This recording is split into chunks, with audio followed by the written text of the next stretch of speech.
Bom dia, este é o Minuto Imobiliário da Vida Imobiliária, uma iniciativa que apoia a Gexpor. O meu nome é António Gil Machado.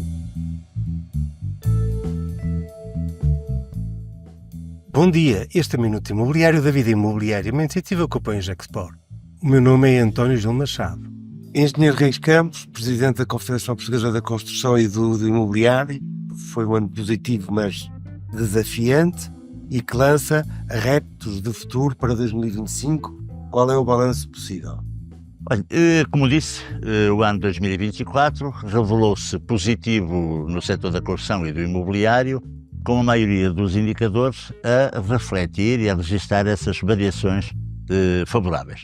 No segmento de habitação, embora se tenha registrado algum crescimento, o que é certo é que revelou-se um ano em que foi insuficiente para combater a escassez da habitação disponível no mercado. Mas temos alguns números que refletem essa posição. Por exemplo, nos fogos licenciados, tivemos mais 0,7% até outubro. Nos fogos concluídos, que temos 1,7%. E que, neste momento, nós estimamos que durante 2024 se vão concluir 24 mil fogos e que vão ser licenciados cerca de 33 mil fogos. No questão das transações também, quer em número, quer em valor, nós temos números que refletem um crescimento significativo, quer no número de alojamentos transacionados, estamos a falar em 6,1%, e no crédito de habitação também há aumentos e na avaliação bancária de habitação também há. Ou seja, o valor bruto da produção deve ter crescido na habitação cerca de 1,5% neste segmento.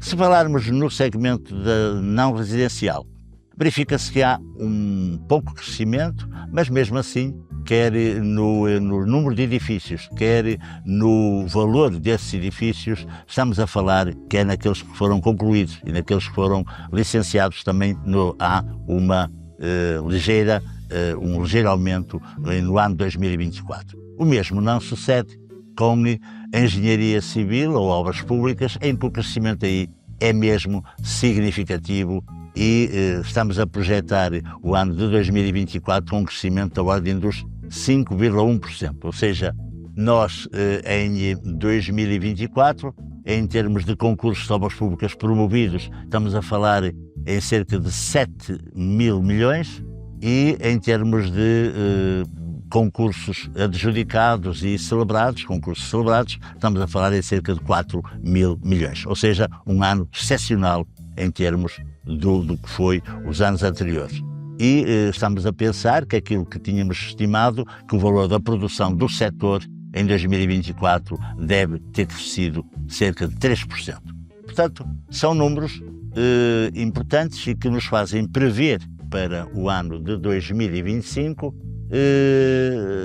que será um ano em que o segmento da habitação também crescerá à volta de 2,5%, que o segmento dos edifícios não residenciais irá crescer cerca de 1% e no segmento das obras públicas, aí o que temos para fazer, quer em termos de PRR, quer em termos de obras públicas no país, nós estamos a pensar que poderemos crescer cerca de 6%.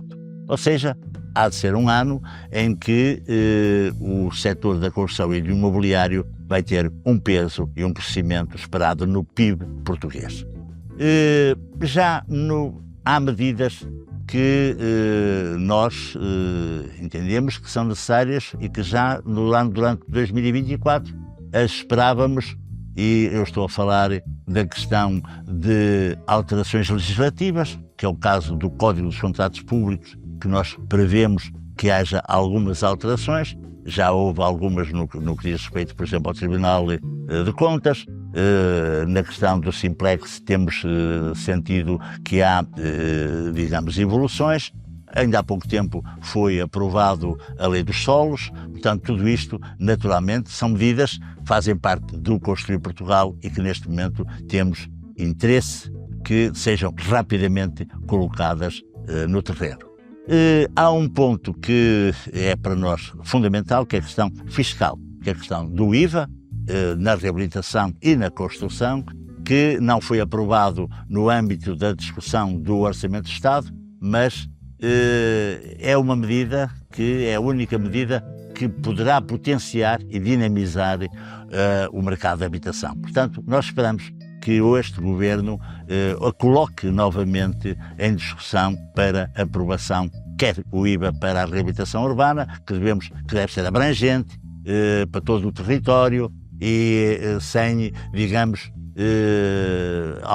algumas limitações que a lei atual cria, e, portanto, na construção também seja possível aplicar esta taxa reduzida a um conjunto significativo de obras, promovendo, no fundo, assim, maior acessibilidade para os segmentos mais desfavoráveis da população portuguesa. Como fez a pergunta em relação aos grandes projetos nacionais, 2030 está à porta. Nós precisamos que o Portugal 2030 comece já a ser preparado para as grandes obras que se tem falado. Estou a falar da alta velocidade, estou a falar do aeroporto, estou a falar das 33 mil habitações que são complementares às 26 que têm de ser feitas até 2026. Portanto, nós entendemos que é a altura de começar a tratar mesmo do Portugal 2030, porque neste momento tudo indica e há grandes constrangimentos para que o PRR seja concretizado no seu verdadeiro objetivo. Há também maior boa vontade dos promotores imobiliários em lançar mais habitação, nomeadamente os dados da Confidencial Imobiliário mostram isso com base nos pré-certificados energéticos, ou seja, que está a entrar mais licenciamento para mais habitação. Como é que sente, enfim, entre os vossos associados, também esta pressão de mais produção de obra residencial?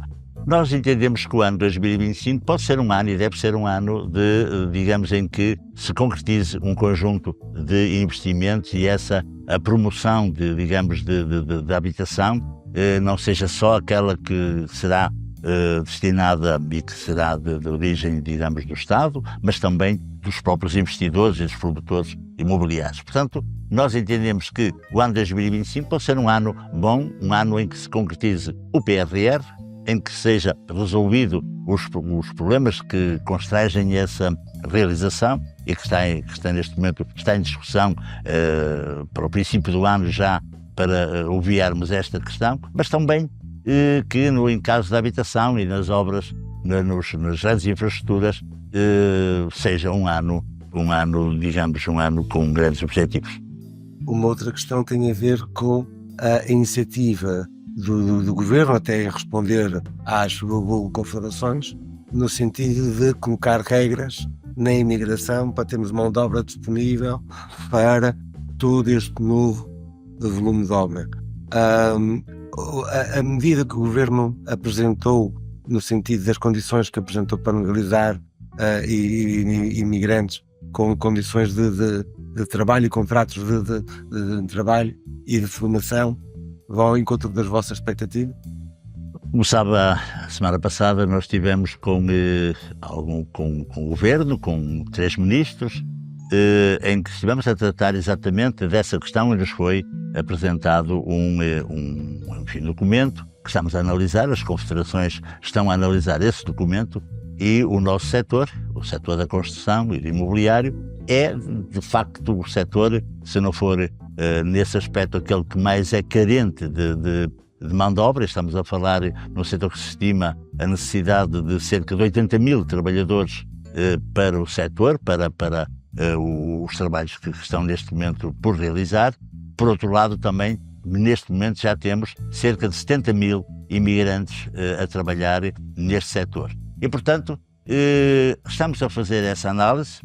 Eu acho que é fundamental que chegamos a um acordo para que o setor tenha, digamos, a capacidade e a necessidade de mão de obra para a realização do PRR que tem de ser concretizado. Eu não penso sequer que possa ser posto em causa.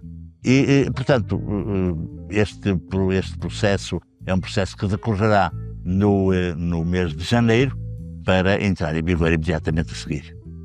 Numa bola de cristal, que é sempre difícil, os dados da Confidencial Imobiliária mostram que 2024 termina com uma subida do ritmo de valorização. Então estamos a voltar a um ritmo de valorização que deve fechar 2024 em torno dos 10%. Se quisesse ter aqui uma bola de cristal para 2025, em que sentido é que veria os preços ídolos? Eu não gostava que os preços, eu gostava que houvesse a possibilidade de aquelas pessoas que mais são carenciadas de habitação conseguissem realizar os seus objetivos. Para isso há a necessidade de um conjunto de situações. Aquilo que nós temos defendido é que haja alguns incentivos que contrariem a evolução crescente dos preços. E voltamos sempre a falar, na questão dos solos, que é uma boa medida, desde que seja implementada dentro das regras que nós pensamos que tem de ser implementado e da forma célere que as câmaras vão ter de atuar, e o problema fiscal, que tem de deixar de ser uma fonte inesgotável para a habitação e para o imobiliário. Portanto, nós neste momento entendemos que devíamos contrariar esta evolução, que se não for de outra forma, naturalmente, vamos ter outra vez aumento, digamos, no valor das transações, o que não seria, era preferível que houvesse aqui algum meio para alguns objetivos diferentes para contrariar essa evolução crescente dos preços. Muito obrigada, Engenheiro Reis Campos, pela sua visão e pela sua participação neste podcast. Este podcast tem o apoio em Gexpor, como sempre. Continua connosco. Vida Imobiliária. Obrigado.